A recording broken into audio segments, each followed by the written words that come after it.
यहाँ सिंड्रेला की क्लासिक कहानी है। सिंड्रेला। एक समय की बात है, एक दूर के राज्य में सिंड्रेला नाम की एक सुंदर और दयालु लड़की रहती थी। उसके लंबे सुनहरे बाल और चमकदार नीली आंखें थीं। सिंड्रेला की मां का देहांत हो गया था और उसके पिता ने एक क्रूर और निर्दयी महिला से पुनर्विवाह कर लिया था। सिंड्रेला की सौतेली मां लेडी ट्रेमेन की अपनी दो बेटियां थी, ड्रीजेला और अनास्तासिया।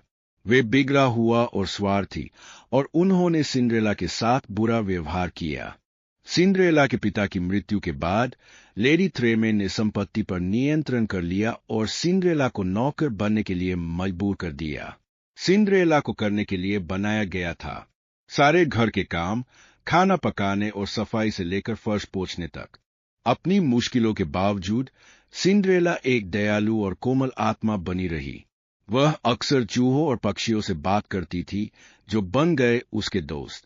एक दिन राजा ने अपने बेटे प्रिंस चार्मिंग के लिए एक उपयुक्त दुल्हन खोजने की उम्मीद में राज्य की सभी योग्य युवतियों को एक भव्य बॉल में आमंत्रित किया। लेडी ट्रेमेन इस बात से बहुत खुश थी। उसकी एक बेटी की राजकुमार से शादी होने की संभावना।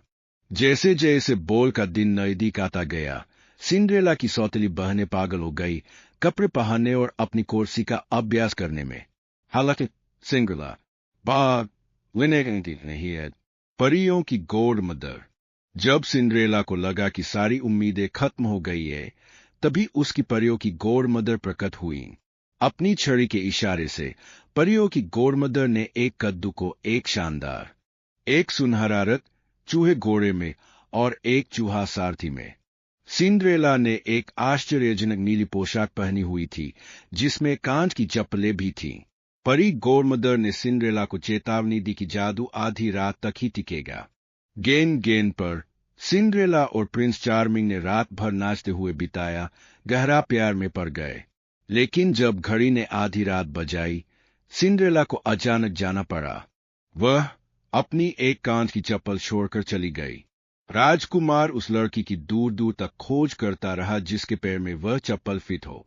जब वह सिंड्रेला के घर पहुंच जाए, उसकी सौतेली बहनों ने उस चप्पल को पहनने की कोशिश की, ऊपरी जूता, लेकिन वह उन दोनों में से किसी के भी फिट नहीं हुआ। सिंड्रेला, जो किनारे से देख रही थी, को आखिरकार चप्पल पहनने का मौका मिला। यह बिल्कुल फिट हो गया और राजकुमार को पता था कि उसे अपनी असली प्यार विवाह। सिंड्रेला और राजकुमार चार्मिंग ने एक भव्य समारोह में शादी कर ली, जो दोस्तों, परिवार और यहाँ तक कि चूहों और पक्षियों से घिरा हुआ था। सिंड्रेला अपने राजकुमार के साथ खुशी से हमेशा के लिए रही और उन दोनों ने दया और बुद्धि से राज्य किया। और इस प्रकार सिंड्रेला की क्लासिक कहानी हमें याद दिलाती है कि सच्चा प्यार, दया और थोड़े से जादू से सब कुछ जीता जा सकता है।